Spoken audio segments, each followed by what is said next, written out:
High, চানা খেতে কারা কারা রেডি? সবাই চলে আসো। চানার জন্য নিয়ে নিয়েছি টমেটো কুচি, পেঁয়াজ কুচি আর সেদ্ধ করা আলু কুচি, ধনেপাতার চাটনি, গ্রিন চাটনি।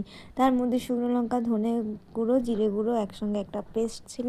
তো এখন আমার ছোলা মটর সেদ্ধর মধ্যে আমি আলু সিদ্ধ কুচিটা দিয়ে দিয়েছি, তারপরে দিয়ে দিচ্ছি টমেটো কুচি। হ্যাঁ, আরেকটা জিনিস লাগবে, সেটা হচ্ছে লেবু কুচি, মানে লেবুর রসটা নেব, লেবুটা নেবো না, ঠিক আছে?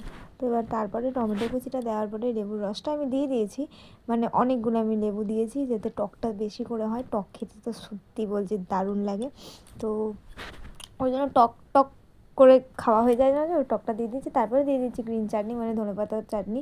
ধনেপাতার মধ্যে রয়েছে কাঁচা লঙ্কা আর ধনেপাতা, একটু লেবুর রস, আর কিছু নেই সেরকম।